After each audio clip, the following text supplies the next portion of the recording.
Hey guys, good morning. Today is Monday, May 18th, and this is day 39, or there's only 15 days left of our distance learning initiative here at North Hunterdon High School. And this video is for my crime and justice class.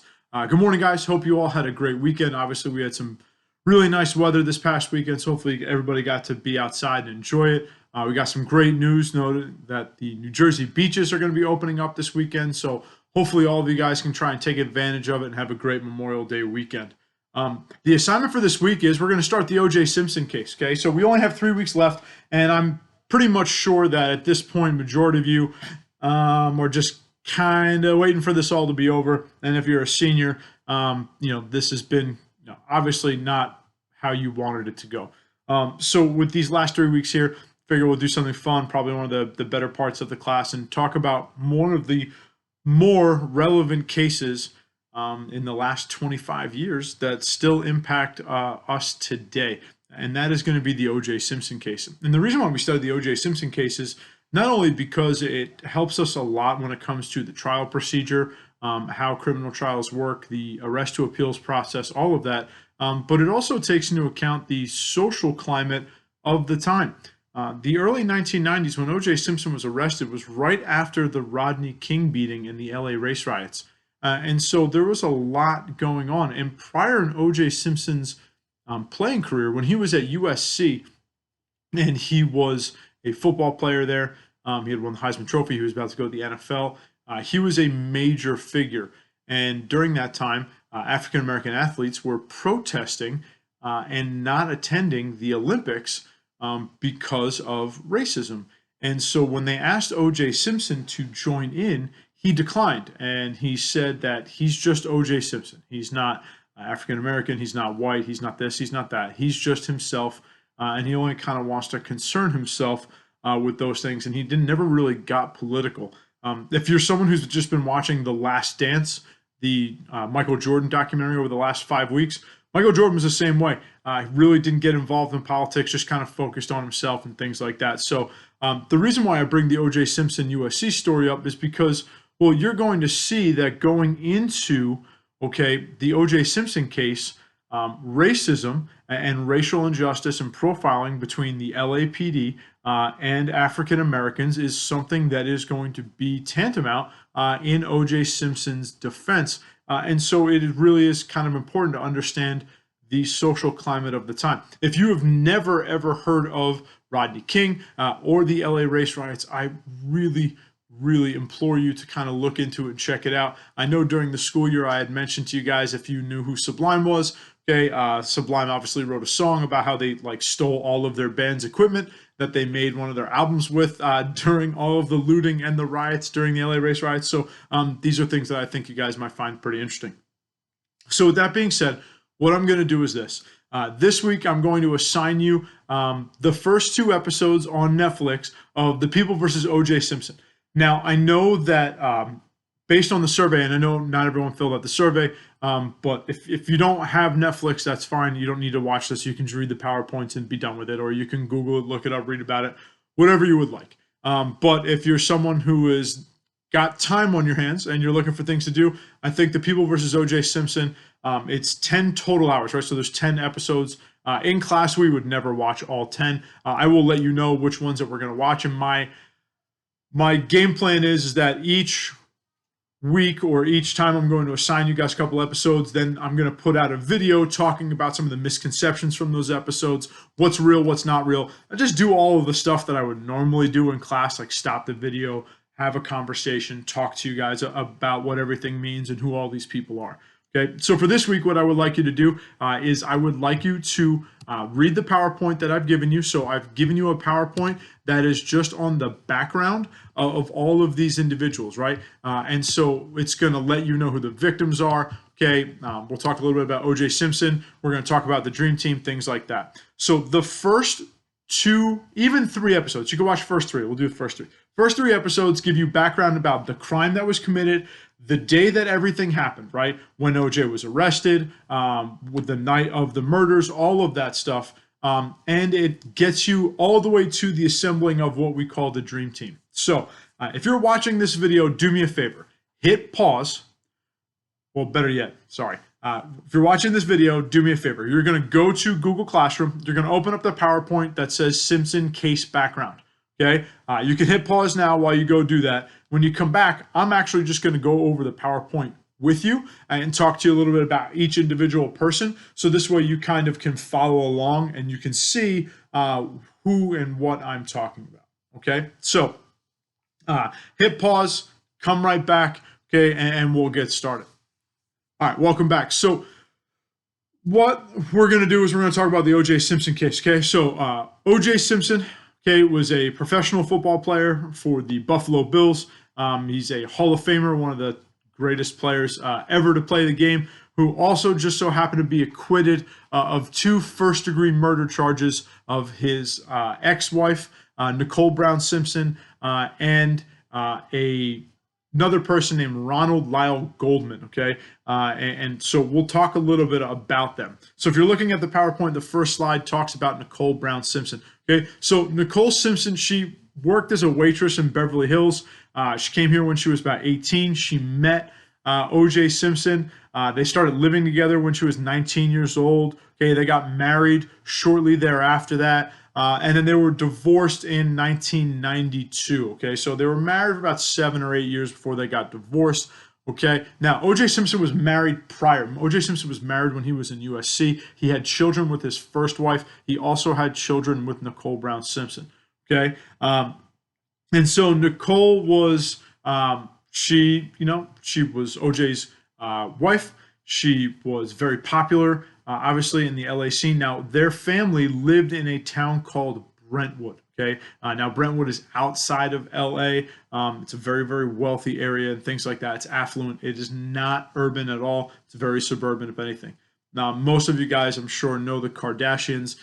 Nicole Brown Simpson and Kim Kardashian's mom, okay, Kris Kardashian, along with Faye Resnick, were very, very close. And throughout this, you're going to see the Kardashians. You'll see Kris Jenner, sorry, not Kardashian, and all of this stuff. And the reason being is they were so close is because O.J. Simpson and Robert Kardashian, okay, Kim, Khloe, and I forget the other, Courtney's father, okay, was O.J. Simpson's one of his best friends. And he also became one of O.J.'s attorneys to help on his legal defense team, although that's not his specialty. All right, so that's Nicole Brown Simpson. She was 35 years old, okay, and she was brutally murdered. All right, the next person we have is Ronald Goldman, okay. Ron Goldman was just a worker at a restaurant in the area in which Nicole Brown went that her and her mother would frequent called Mezzaluna.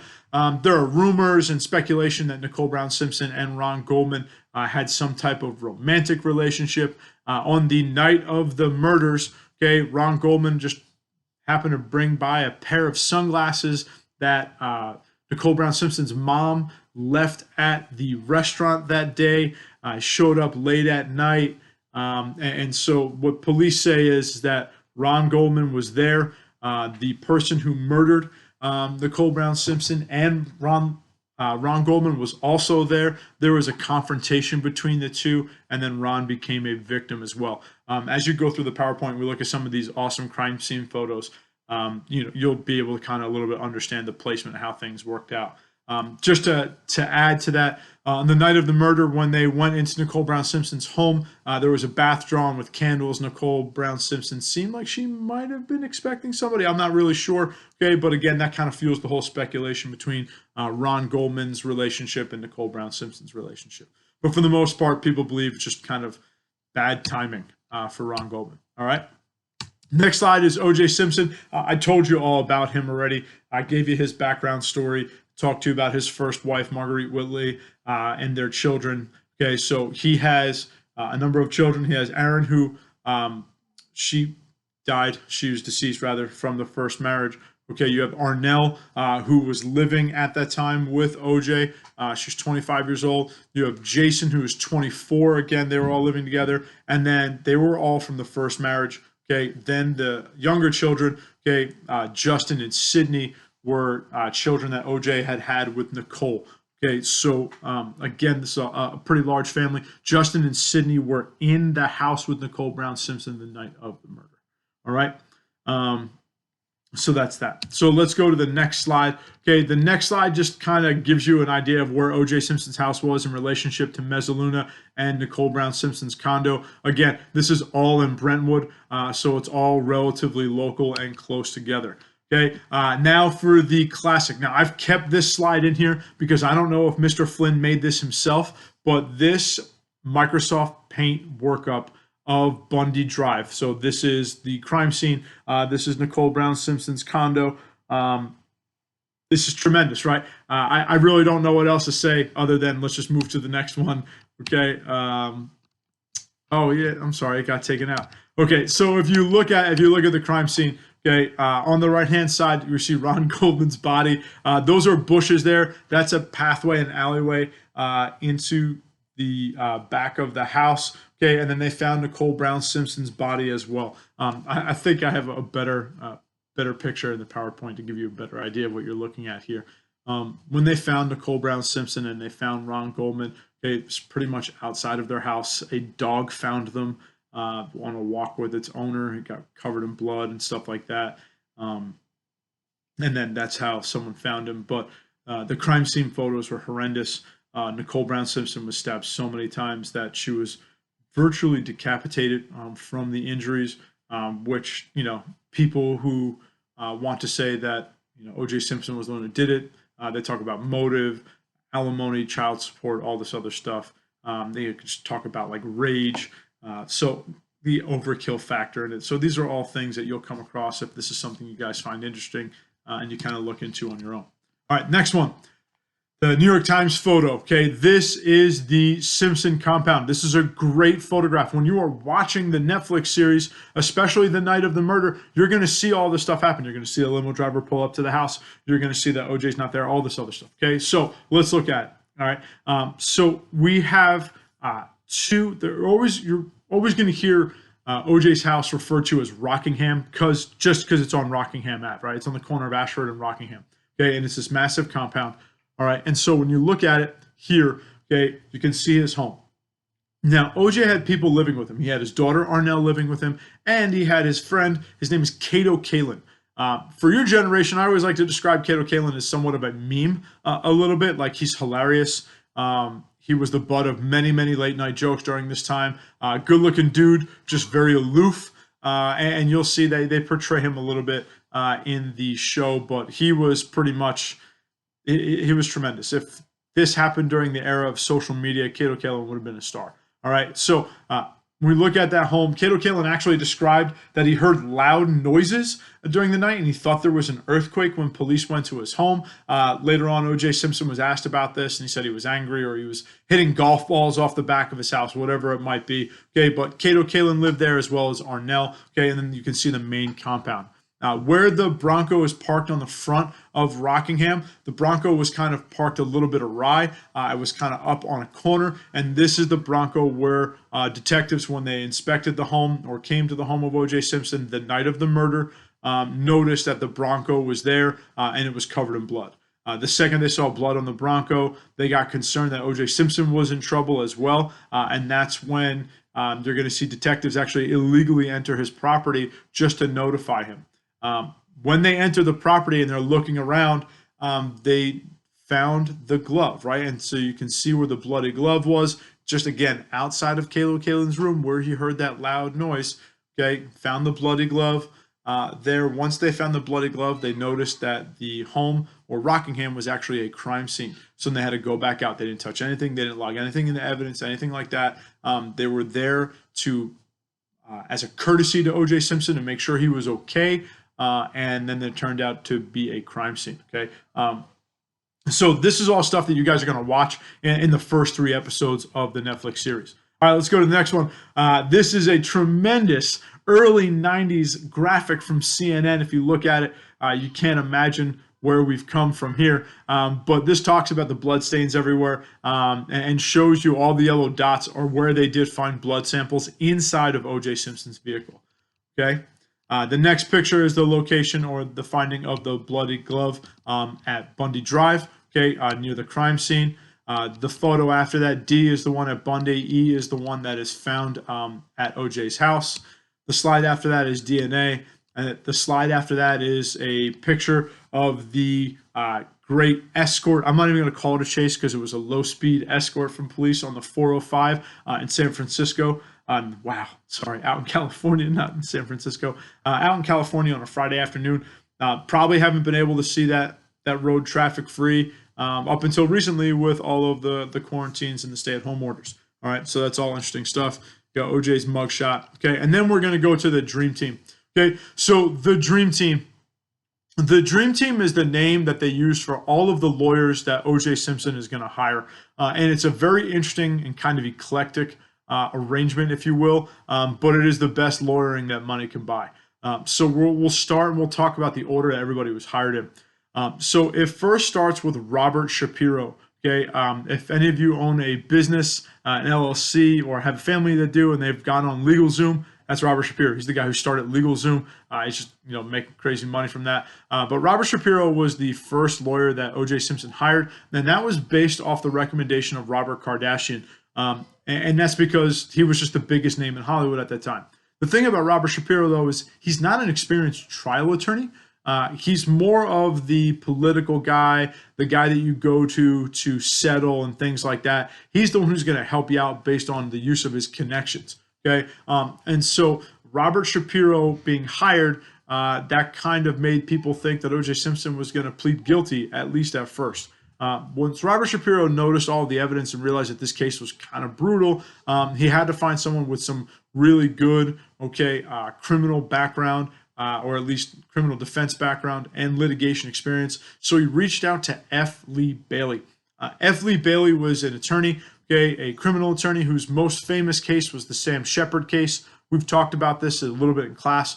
Sam Shepard is the doctor whose wife was brutally murdered, and he apparently had slept the entire time through the murder while someone broke into his home at the bottom of his steps on a chest while his wife was brutally murdered in their home in a bedroom with a blunt object, and he just was so tired he had no idea.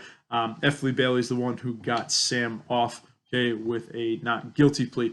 They made a movie loosely based on it called The Fugitive with Harrison Ford. I should check it out. It's pretty good.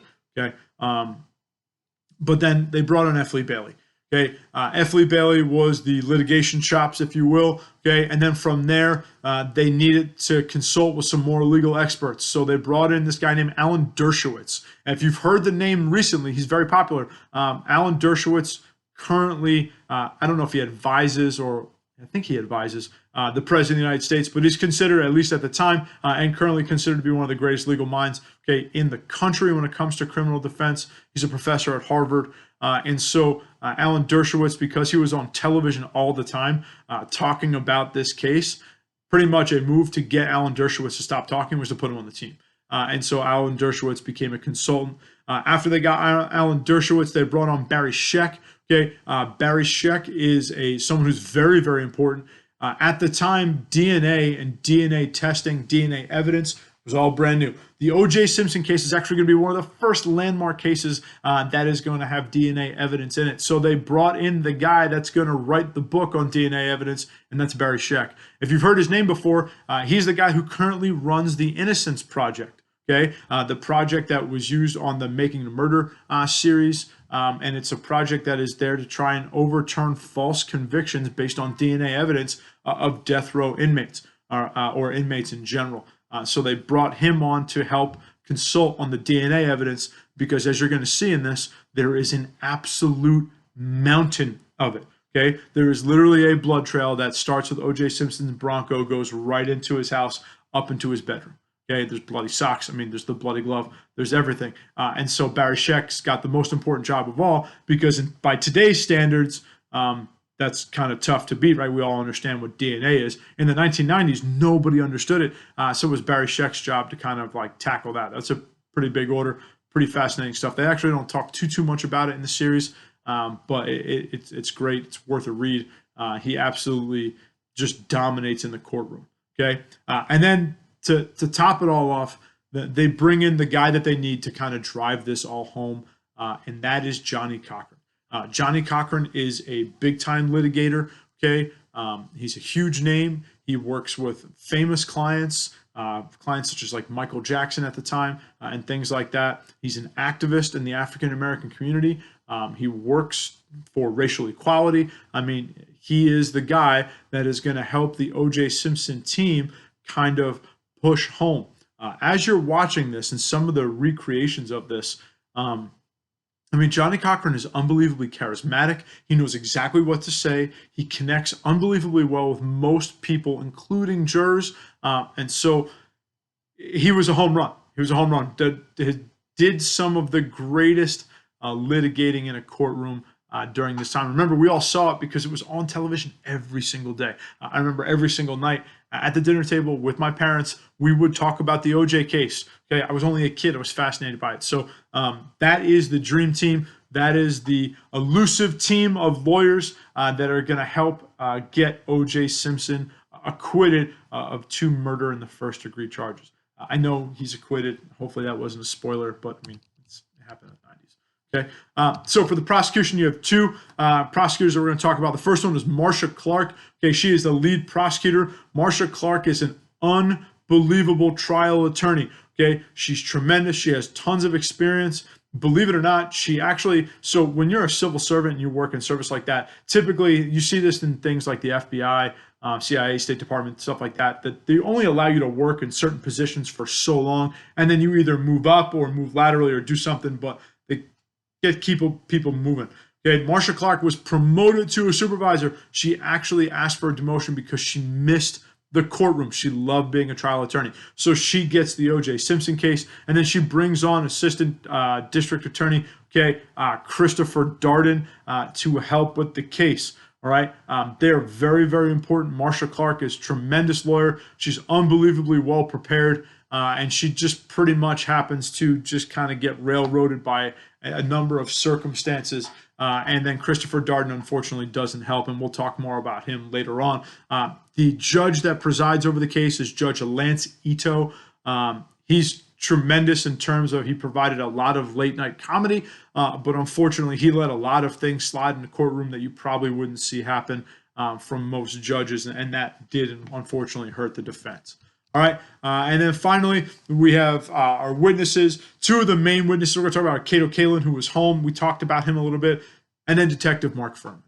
Mark Furman is an unbelievably polarizing figure in this case. He is the detective that found all of the evidence and entered all of the evidence in as evidence, and it just so happens that Mark Furman is a outward racist. He had been fined at times. He got in trouble. He wrote KKK over Martin Luther King Jr. Day on a calendar in his police office, and he was censured and punished for that. And so because of that, all of this information, which was not readily available at the time, becomes available. The defense learns of a potential movie script in which Mark Furman was deposed by a screenwriter for hours. I think it was like 41 hours worth of tape. Once they find out about it, they go and they get it. And the language that Mark Furman uses on the tapes it's brutal. It's inflammatory. He talks about how they unfairly treat African Americans openly. He gives a specific instance where he recalls an act. He uses the N-word in number of times. And so the defense is going to be able to get hold of these tapes later on, and we'll see what happens in terms of if the tapes get played and if the tapes don't get played. And we'll talk more about this once we know what the strategy from the defense team is. I did mention that they are going to use race, but again, on the surface, before you watch this, before you're immersed in it, you're just like, what? Like, this makes no sense. Look at all the DNA evidence and everything. However, remember, information outside of context and experience is always different. In hindsight, it's 2020. All right, well, thanks for listening. That's it. That's the entire PowerPoint. Go watch the first 3 episodes. If you have any questions, comments, concerns, shoot me an email. Okay, make a comment on Classroom, whatever it is you might need. Hope you guys are all doing well. Enjoy the weather this week. If I don't see you, have a great Memorial Day weekend. Maybe get to the beach. Stay safe. Take care of yourselves. Take care of each other. See you guys next week. Bye, guys.